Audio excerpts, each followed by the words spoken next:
Welcome back to my channel. কেমন আছেন আপনারা সবাই? আশা করি সবাই ভালো আছেন আর আমিও বেশ আছি। আগে যেমন প্রত্যেক দিন রুটিন করে ছাদে এসে আপনাদের সাথে গল্প করতাম, কথা বলতাম, এখন অনেক দিন এটা বন্ধ হয়ে গেছে। কি আসবো আর কি আপনাদের সাথে শেয়ার করব, নিজেরই মনটা ভালো লাগে না। ছাদে আসলে মনে হয় কখন ছুটে চলে যাব।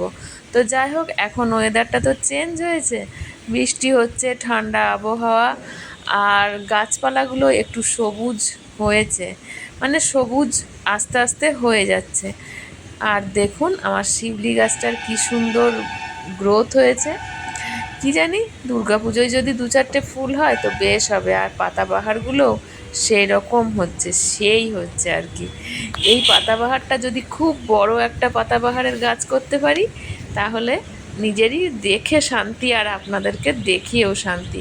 তো সেদিন যা একটা বিভ্রাট হয়েছিল না, ওই সবাইকে দেখিয়ে শান্তি করতে গিয়ে আমার গোটাটাই অশান্তি হয়ে গেছিলো।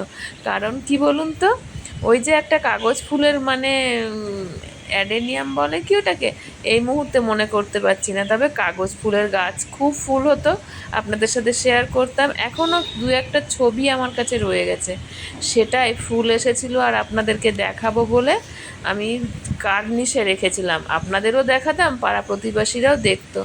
কিন্তু ও মা, সেদিন এমন ঝড় দিয়েছে যে আমার সেই টব সমেত গাছ একদম উপড়ে পড়ে গেছে ওইদিকে। আর পড়ে যাওয়া মাত্র ওই গোটায় ছতিচ্ছন্ন। তারপরে যাই হোক, কারো কোনো ক্ষয়ক্ষতি হয়নি, সেটা একটা বিরাট রিস্কের ব্যাপার। আর আমি আবার নিয়ে এসে সেটাকে বসালাম, লঙ্কা গাছ হয়েছে। এটাও কিন্তু আমার সেই বান্ধবীরই দেওয়া গাছ, চারা গাছ, তার থেকে লঙ্কা হচ্ছে। যাই হোক, সে গাছটা কিন্তু মারা গেল, বড্ড কষ্ট পেলাম। ইচ্ছা আছে সেম গাছ আমি একটা কিনে নিয়ে আসবো, এসে আবার লাগিয়ে রাখবো।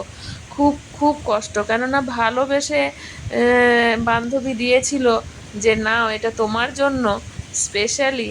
তো সেই রকমভাবে এনে লাগানো গাছ, আর সেই গাছ আস্তে আস্তে বড় হলো।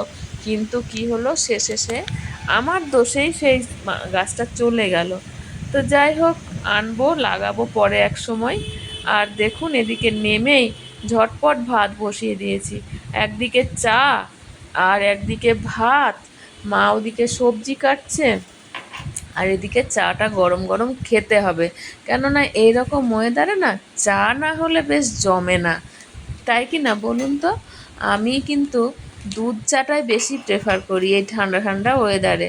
এই লিকার চাটা না ওই সকালে আর বিকেলে একবার একবার ভালো, তারপরে কিন্তু দ্বিতীয়বার আর ভালো লাগে না ওই লিকার চা খেতে। আর মায়েরও দেখি মোটামুটি ভালো লাগে।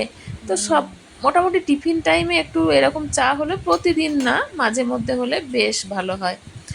তো বসিয়ে দিয়েছিলাম, কিন্তু বেশি গাঢ় করে করি না। কি কেন বলুন তো, অতিরিক্ত দুধ মানে পুরো পিওর দুধের মধ্যে চা দিয়ে যদি ফুটিয়ে চা করি না, সেটা প্রচণ্ড ভারী হয়ে যায়, অন্য খাবার আর খাওয়া যায় না, আর পেটে অনেকক্ষণ দম থাকে। তো আমার অত দমের দরকার নেই, হালকা পাতলা হলেই হবে। ওই জন্য ইদানিং একটু চা করলে পাতলা পাতলা করেই করি, খুব আঠা আঠা করে করি না, সেটা অতটাও পছন্দ হয় না। হালকা পাতলা করলে সেটা হজম হয়ে যায় তাড়াতাড়ি, সেই জন্যই বেশি এইভাবেই করে থাকি। আর এদিকে এনেছিলাম চপ, বেগনি, কেননা এই ঠান্ডার ওয়েদারে মায়ের যেন ইচ্ছে করছিল একটু চপ বেগনি খেতে। ঘরে ভাজলেও হতো, কিন্তু অতটা সময় হাতে ছিল না, বাজার করে নিয়ে এসেছি। তার সাথে চপ বেগনিটা আনা হয়নি, চপ বেগনিটা কারা কথা বলছে বাইরে, যাই হোক, চপ বেগনিটা এনেছিলাম, সবজি বাজার একবার করে নিয়ে এলাম। তো আবার বেরিয়েছিলাম এক প্যাকেট দুধ আর চপ বেগনি আনতে। তো এনেও ছিলাম, সেগুলো কিন্তু আপনাদের সাথে আর শেয়ার করা হয়নি।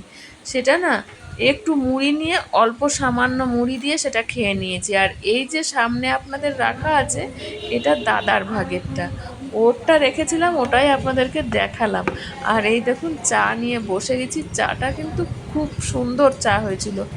কেন বলছি, আমার আবার অভ্যাস কি একটু কড়া করে মানে দুধ চা যদি করি তাহলে বেশ দুধ দুধটা হালকা দিলেও চাটা দিই বেশ মানে একটা 2-3 চামচ মতন, আর খুব ভালো করে কড়া করে করি যাতে মুখে লাগে। আর তার আগে চা খাওয়ার আগে অবশ্যই করে জল আমাকে খেতেই হবে। তো আমি জলটা খেয়ে নিয়ে এবার মেজাজে মানে মুডে এসে চাটা খাবো। আর আরাম করে চা না খেলে আমার যেন চা খাওয়াটা মনেই হয় না। তো সে আরাম করে একটু চা খেতে বসেছি। এরপরে এতটা টাইম গ্যাপ চলে গেছে, মানে ছুটাছুটি করে একটা কাজের জন্য ছুটা দৌড়া করতে হয়েছিল। দেখুন এই সবজিগুলো এনেছি, পটলগুলো কি সুন্দর তাই না? আমি না পটলের এই বোটার দিকটা মানে গোড়ার দিকটা যদি দেখি টাটকা ভাঙা, আমার এত ভালো লাগে সেটা আর কি বলবো। এই পটলগুলো মোটা মোটা গোল গোল পটল নিয়েছি, এগুলো হবে কি বলুন তো, পোড়া খেতে হবে।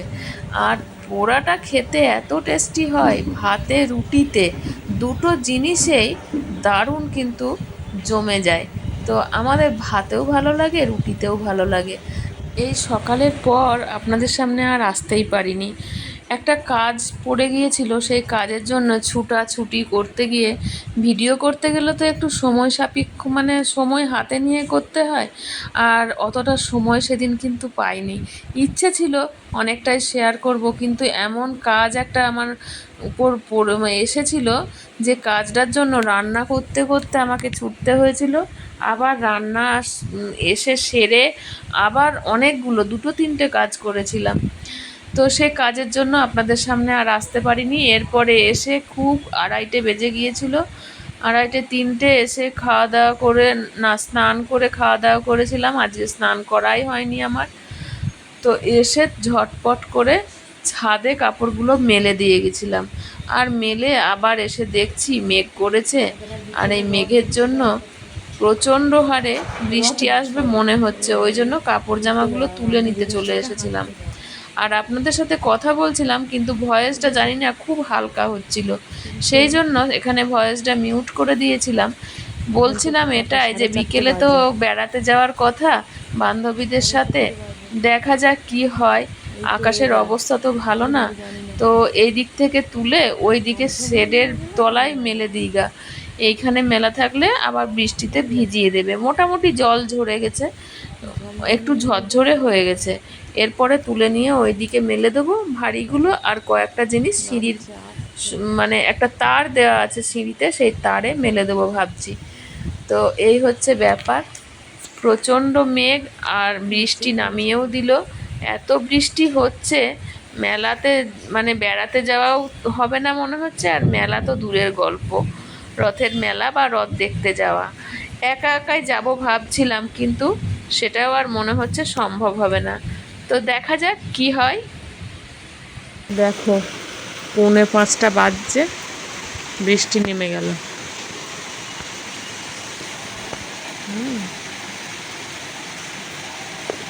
ঘোর করেই ছিল আকাশটা, বৃষ্টি হবার মতোই। এবছরের বৃষ্টিটা আগাম হচ্ছে বর্ষার। ভেবেছিলাম একটু বিকেলেও বেরোবো, সন্ধ্যের দিকে পারলে একটু রথের কাছাকাছি যাব, কিন্তু আর হলো না। এরকম বৃষ্টি পড়লে কি করে হয়, দেখা যাক সন্ধ্যের পরে যদিও ছাড়ে না, চেষ্টা করব একবার। তো যখন বেরোলাম তখন বৃষ্টিটা সত্যিই ছেড়ে গেছিলো, কিন্তু ওখানে আস্তে আস্তে দেখুন গুঁড়ি গুঁড়ি পড়ছিল, তবে সেরকমভাবে পড়েনি। আস্তে আস্তে যত সময় বাড়তে লাগলো তত বৃষ্টিও বাড়লো। চলুন তাহলে দেখতে থাকুন রথযাত্রা আমাদের বাঁকুড়ার।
তো বন্ধুরা, জগন্নাথ দেবের টানে এসে গেছিলাম।